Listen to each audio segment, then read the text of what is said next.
അസ്സലാമു അലൈക്കും വറഹ്മത്തുള്ളാഹി വബറകാതുഹു. അൽഹംദുലില്ലാഹി റബ്ബിൽ ആലമീൻ വസ്സലാത്തു വസ്സലാമു അലാ അഷ്റഫിൽ മുർസലീൻ വഅലാ ആലിഹി വസഹ്ബിഹി അജ്മഈൻ അമ്മാ ബഅദ്. സഹോദരങ്ങളെ, പുന്നാരപ്പൂവായ റസൂലുള്ളാഹി സ്വല്ലല്ലാഹു അലൈഹി വസല്ലമ തങ്ങളുടെ ഒരു ഹദീസ് ഇപ്രകാരമാണ്: ഒരു വ്യക്തി മറ്റൊരാളെ ശപിക്കും. അങ്ങനെ ശപിക്കുമ്പോൾ ആ ശാപം ആകാശത്തിലേക്ക് കയറിപ്പോകും. പക്ഷേ ശാപം ഏറ്റുവാങ്ങാൻ ആകാശം തയ്യാറാവുകയില്ല. ആ ശാപത്തിൻ്റെ മുന്നിൽ ആകാശത്തിൻ്റെ വാതിലുകളെല്ലാം അടക്കപ്പെടും. അങ്ങനെ അവിടെയൊന്നും കയറാൻ സ്ഥലമില്ലാതെ അത് ഭൂമിയിലേക്ക് വരുമെന്നാണ്. ഭൂമിയും അപ്രകാരം ശാപങ്ങളൊന്നും ഏറ്റുവാങ്ങുകയില്ല. ഭൂമിയുടെ വാതിലുകളും അതിൻ്റെ മുന്നിൽ അടയും. അങ്ങനെ ആ ശാപം വലതും ഇടതുമെല്ലാം ഇങ്ങനെ കറങ്ങും. അവിടെയൊന്നും ആ ശാപത്തിന് ഒരു പഴുതുമുണ്ടാവുകയില്ല കയറി ചെല്ലാൻ. അവസാനം ഇവൻ ആരെയാണോ പ്രാഗിയത്, ശപിച്ചത്, അയാളിലേക്ക് ഈ ശാപം എത്തുന്നതാണ്. അള്ളാഹുവിൻ്റെ തീരുമാനം അപ്രകാരമാണ് എങ്കിൽ ആ ശാപം അവനിലേക്ക് എത്തുകയും അവൻ നശിച്ചു പോവുകയും ചെയ്യുന്നതാണ്. ഇനി അള്ളാഹു റബ്ബുൽ ഇസ്സത്ത് അപ്രകാരം അവന് തീരുമാനിച്ചിട്ടില്ല എങ്കിൽ ആരാണോ ശപിച്ചത് ആ ശാപം അവനിലേക്ക് വന്ന് പതിക്കുകയും അവൻ നശിച്ചു പോവുകയും ചെയ്യുമെന്ന് നബിയുനാ റസൂലുള്ളാഹി സ്വല്ലല്ലാഹു അലൈഹി വസല്ലമ തങ്ങൾ പഠിപ്പിച്ചു. പ്രിയപ്പെട്ടവരെ, നോക്കൂ, നമ്മുടെ ജീവിതത്തിൽ ധാരാളമായോ അതല്ലെങ്കിൽ നാം അറിയാതെയോ സംഭവിച്ചു പോകുന്ന ഒന്നാണ് ഈ ശാപം എന്നുള്ളത്. നമ്മുടെ മക്കൾ ചിലപ്പോഴെല്ലാം കുസൃതി കാട്ടുമ്പോൾ അവരെ നശിച്ചു പോകട്ടെ, എന്തൊരു കുരുത്തക്കേടാണ്, നീ എന്താണ് എന്നെല്ലാം പറഞ്ഞുകൊണ്ട് നമ്മുടെ വായയിൽ നിന്നും പലപ്പോഴും അവരുടെ ഭാവിയിൽ ബുദ്ധിമുട്ടുണ്ടാക്കുന്ന പല വർത്തമാനങ്ങളും വരാനിടയുണ്ട്. പ്രിയപ്പെട്ടവരെ, നാം അപ്രകാരം പറയുമ്പോൾ രണ്ടാലൊരു കാര്യമാണ് സംഭവിക്കുന്നത്. ഒന്നുകിൽ ആ ശാപം ഏറ്റുവാങ്ങിക്കൊണ്ട് അള്ളാഹു റബ്ബുൽ ഇസ്സത്തിൻ്റെ ആ വിധിയും അതുമെല്ലാം ഒത്തുചേർന്നുകൊണ്ട് നമ്മുടെ മക്കൾ അതല്ലെങ്കിൽ നാം ശപിക്കുന്നവർ നമ്മുടെ മുന്നിൽ നശിക്കുന്ന അവസ്ഥ നാം കാണേണ്ടി വരും. അതല്ല എങ്കിൽ സഹോദരങ്ങളെ, ആ ശാപം നമ്മളിലേക്ക് വന്ന് നാം നശിച്ച് വെണ്ണീറായി തീരുന്ന ഒരവസ്ഥയിലേക്ക് എത്തും. ബഹുമാന്യനായ ഡോക്ടർ അബ്ദുറഹ്മാൻ സുദൈസ് മക്കയിലെ ഇമാമാണ്. ഇരു ഹറമുകളുടെ മേധാവിയുമാണ് അദ്ദേഹം. വലിയ പണ്ഡിതനാണ് അദ്ദേഹം. അദ്ദേഹത്തിൻ്റെ ഖുർആനോദലുകൾ ആളുകളെ ത്രസിപ്പിച്ചു നിർത്തുമെന്നാണ്. ആളുകളെ എല്ലാ നിലയിലും ഖുർആനികമായൊരവസ്ഥയിലേക്ക്, ആഖിറത്തിൻ്റെ ചിന്തയിലേക്ക് കൊണ്ടുപോകാൻ കഴിയുന്ന വശ്യമായ ഖുർആൻ പാരായണത്തിൻ്റെ ഇമാമത്തിൻ്റെ ഏറ്റവും ഉയർന്ന മേഖലയിൽ പ്രവർത്തിക്കുന്ന ബഹുമാന്യനായ ഡോക്ടർ അബ്ദുറഹ്മാൻ സുദൈസ് അദ്ദേഹം ജീവിതത്തിൽ ഇത്രയേറെ ഉയരുന്നതിനെക്കുറിച്ച് അദ്ദേഹം പറഞ്ഞിട്ടുണ്ട്. എന്നാൽ ഞാൻ കുഞ്ഞിലെ വലിയ വികൃതിയുള്ളയാളായിരുന്നു. ഒരിക്കൽ എൻ്റെ വീട്ടിൽ കുറേ വിരുന്നുകാർ വരുന്നുണ്ട്. അങ്ങനെ എൻ്റെ ഉമ്മ ആ വിരുന്നുകാർക്ക് വേണ്ടി ഒരുപാട് ഭക്ഷണവും മറ്റുമെല്ലാം ഇങ്ങനെ പാകം ചെയ്തുകൊണ്ടിരുന്നപ്പോൾ പാകം ചെയ്ത് എല്ലാം കൊണ്ട് റെഡിയാക്കി വെച്ചപ്പോൾ പുറത്തു നിന്നും കുറേ മണ്ണുവാരി ഉമ്മ അതിഥികൾക്ക് വേണ്ടി തയ്യാറാക്കി വെച്ചിരുന്ന ആ മണ്ണിലേക്ക് ഞാൻ എടുത്തെറിഞ്ഞു. അങ്ങനെ ആ കറി മുഴുവനും കൂട്ടാൻ കഴിയാതെ, അതിൽ മണലായതിനു ശേഷം കൂട്ടാൻ കഴിയാതെ അതെല്ലാം അവസാനം വല്ലാത്തൊരവസ്ഥയിലായിപ്പോയി. അപ്പോൾ എൻ്റെ ഉമ്മയ്ക്ക് വല്ലാത്ത വിഷമമായി. സ്വാഭാവികമായും നമുക്കും അപ്രകാരമാണ്. നമ്മുടെ വീടുകളിൽ അതിഥികൾ വരുന്നുണ്ട് എന്ന് പറഞ്ഞാൽ നാം എത്ര ദിവസമേ അവർക്ക് വേണ്ടി തയ്യാറാകും. ഭക്ഷണവും മറ്റുമെല്ലാം കരുതി അവർക്ക് വേണ്ടി തയ്യാറാക്കി അത് കൊണ്ടുവെക്കുമ്പോൾ നമ്മുടെ വീട്ടിലുള്ള മക്കൾ എന്തെങ്കിലും അതിൽ കഴിക്കാൻ പറ്റാത്ത അവസ്ഥയിലേക്ക് ചെയ്താൽ നമ്മുടെ അവസ്ഥ എന്താകും?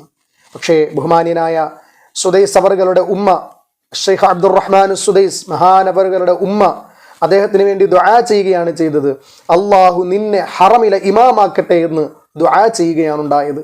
പ്രിയപ്പെട്ടവരെ, പിൽക്കാലത്ത് ഏറ്റവും മഹിതമായ ഔന്നിത്യത്തിലേക്ക് ഉയരാൻ പര്യാപ്തമായി ആ ദുആ മാറിയെന്ന് മഹാനവറുകൾ അദ്ദേഹത്തിൻ്റെ ജീവിതക്കുറിപ്പിൽ എഴുതുമ്പോൾ, സഹോദരങ്ങളെ, നാം ചിലപ്പോഴെല്ലാം നമ്മുടെ മക്കൾ, നമ്മുടെ കൊച്ചുമക്കൾ, നമ്മുടെ വീട്ടിലുള്ളവരെല്ലാം എപ്രകാരം കുസൃതി കാട്ടുമ്പോൾ തീർച്ചയായും നാം പറയുന്ന വാക്കുകൾ ശ്രദ്ധയോടെ ആയിരിക്കണം.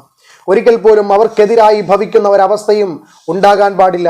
അപ്രകാരമുള്ള ഒരു ശാപത്തിൻ്റെ വാക്കുകളും നമ്മുടെ നാവിൻ തുമ്പിൽ നിന്ന് ഉതിർന്നു വീഴാൻ പാടില്ല. ഇവിടെ രണ്ടാലൊരു കാര്യമാണ് സംഭവിക്കുന്നത്. ഒന്നുകിൽ നാം ശപിക്കുമ്പോൾ നമ്മുടെ മുന്നിൽ ആ ശപിച്ച ആളുകൾ വല്ലാത്തൊരവസ്ഥയിൽ കഴിഞ്ഞുകൂടുന്ന ഒരവസ്ഥ. നമ്മുടെ അയൽവാസികളാകാം, ബന്ധുക്കളാകാം, അതല്ലെങ്കിൽ ആരെങ്കിലുമൊക്കെ ആകാം. മറ്റൊന്ന്, ആ ശാപത്തിന് അവർ അർഹരല്ല എങ്കിൽ നാം എന്താണോ ശപിച്ചത് അത് നമ്മിലേക്ക് വന്ന് ഭവിക്കുകയും നാം നശിച്ചൊടുങ്ങിത്തീരുകയും ചെയ്യുന്ന അവസ്ഥ. ചിലർ കണ്ടിട്ടില്ലേ, ജീവിതത്തിൽ വലിയ ബുദ്ധിമുട്ടും പ്രയാസവും ഒക്കെ അനുഭവിക്കുന്നത്. അവർ മറ്റുള്ളവരെ ഇങ്ങനെ പ്രാകും, അവൻ നശിച്ചു പോകും, അവൻ ഉയരുകയില്ല, അവനൊന്നും കിട്ടുകയില്ല, ഒന്നും ലഭിക്കുകയില്ല, അവൻ ഭാവിയിൽ ഒന്നും ആവുകയില്ല എന്നെല്ലാം പറയും. അവസാനം ഇവർ കുറേ നാൾ കഴിയുമ്പോൾ ആ ശാപം അള്ളാഹു റബ്ബുൽ ഇസ്സത്ത് അവർക്ക് നൽകാത്തത് കൊണ്ട് തന്നെ ആരാണോ ശപിച്ചത് ആ ശാപം അവരിലേക്ക് ഇങ്ങനെ മടങ്ങുകയാണ്. ആ ശാപം മടങ്ങി തൻ്റെ ജീവിതം ആകെ അസ്വസ്ഥതകളും ബുദ്ധിമുട്ടുകളും ദാരിദ്ര്യങ്ങളും രോഗങ്ങളുമായി ഇങ്ങനെ മുന്നോട്ട് പോകുന്ന ദാരുണമായ അവസ്ഥയിലേക്ക് എത്തിപ്പെടുമെന്നുള്ളതാണ്. പ്രിയപ്പെട്ടവരെ, റസൂലുള്ളാഹി സ്വല്ലല്ലാഹു അലൈഹി വസല്ലമ തങ്ങൾ ലഅനായിരുന്നില്ല, മറ്റുള്ളവരെ ശപിക്കുന്ന ആളായിരുന്നില്ല നബി തങ്ങൾ. ആയതിനാൽ നമുക്ക് അത്രയേറെ വിഷമകരമായ അവസ്ഥകൾ നമ്മളുടെ ജീവിതത്തിലേക്ക് വന്നാൽ നാം നമുക്ക് വേണ്ടി തന്നെ ദുആ ചെയ്യുക. അള്ളാഹു, ഇത്രയേറെ പ്രയാസം അവരിൽ നിന്ന് ഞാൻ സഹിച്ചതിന് പകരമായി അള്ളാഹു എനിക്ക് നീ ദുനിയാവിലും ആഖിറത്തിലും ഉന്നതമായ കൂലി നൽകണമേ എന്ന് നാം ദുആ ചെയ്യാം. അതല്ലെങ്കിൽ അവന് വേണ്ടി തന്നെ അള്ളാഹു അവന് പുറത്തു കൊടുക്കണമേ എന്നെല്ലാം നമുക്ക് ദുആ ചെയ്യാം. പ്രിയപ്പെട്ടവരെ, അപ്രകാരം ഉണ്ട് എന്നിരിക്കെ നാം നമ്മുടെ നാവിൽ നിന്നും അറിയാതെയോ നമ്മുടെ നാവിൽ നിന്ന് ആ ദുആഇനുള്ള ഇജാബത്തിന്റെ സമയത്തെങ്ങാനുമാണ് നാം അപ്രകാരം ആരെങ്കിലും ശപിക്കുന്നത് എങ്കിൽ പ്രിയപ്പെട്ടവരെ, ആ ശാപത്തെ പിന്നെ മാറ്റാൻ കഴിയുകയില്ല. അവരിങ്ങനെ നശിച്ച് നശിച്ച് നശിച്ച് നശിച്ച് തീരുന്നത് നാം കാണേണ്ടി വരും. അതല്ലെങ്കിൽ സ്വയമായി നശിച്ചൊടുങ്ങുന്നത് നാം തന്നെ അനുഭവിച്ച് തീരേണ്ടതായും വരും. അതുകൊണ്ട് ശാപം എന്നുള്ളത് ഗൗരവപരമാണ്. ആകാശം സ്വീകരിക്കില്ല നമ്മുടെ ശാപത്തെ, ഭൂമി സ്വീകരിക്കില്ല, നമ്മുടെ ഭാഗങ്ങളും ആ ശാപം സ്വീകരിക്കുകയില്ല. പ്രിയപ്പെട്ടവരെ, ഒരിക്കലും ഇത്തരത്തിലുള്ള അധമമായ വാക്കുകൾ സ്വീകരിക്കാൻ അവകളൊന്നും തയ്യാറാവുകയില്ല. ആ ശാപത്തിന് മുന്നിൽ വാതിലുകൾ കൊട്ടി അടക്കപ്പെടുമെന്നുള്ളതാണ്. പിന്നെ രണ്ട് ഓപ്ഷൻ ഉള്ളത്, ഒന്നുകിൽ ശപിച്ചവൻ, അതല്ലെങ്കിൽ ആരെയാണോ ശപിച്ചത് അവൻ. ഈ രണ്ട് ഓപ്ഷനാണുള്ളത്. അതിൽ ഒന്ന് അള്ളാഹു തീരുമാനിച്ചിട്ടുണ്ടെങ്കിൽ മാത്രമാണ് നടക്കുക, അല്ല എങ്കിൽ ആരാണോ ശപിച്ചത് അവനിലേക്ക് വന്ന് ഭവിക്കുമെന്നാണ്.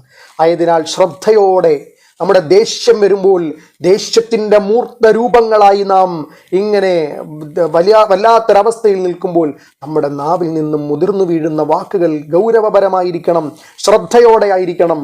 ഒരിക്കൽ പോലും നമ്മുടെ മക്കളെയോ നമ്മുടെ ബന്ധുമിത്രാദികളെയോ കൂട്ടുകുടുംബാദികളെയോ അയൽവാസികളെയോ നാം വീട്ടിൽ വളർത്തുന്ന നമ്മുടെ ജീവജാലങ്ങളെയോ നമ്മുടെ അയൽവക്കക്കാരെയോ നമ്മുടെ സഹജീവികളെയോ ഒരാളെയും നാം ശാപത്തിൻ്റെ വാക്കുകൾ കൊണ്ട് ബുദ്ധിമുട്ടിക്കാൻ പാടില്ല.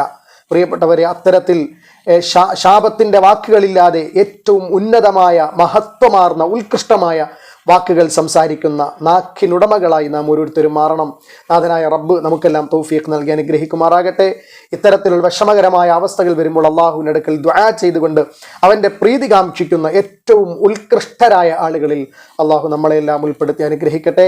ശാപത്തിൻ്റെ ഇത്രയേറെ ഗൗരവം മനസ്സിലാക്കിക്കൊണ്ട് തന്നെ നാം വ്യക്തതയോടെ കാര്യങ്ങൾ മനസ്സിലാക്കി ദേഷ്യം വരുമ്പോൾ ശ്രദ്ധയോടെ നാവുകൾ ഉപയോഗിക്കുവാൻ, നാവിനെ നിയന്ത്രണ വിധേയമാക്കുവാൻ അള്ളാഹു തൗഫീഖ് ചെയ്യട്ടെ. ആമീൻ. അസ്സലാമു അലൈക്കും വറഹ്മത്തുള്ളാഹി വബറകാതുഹു.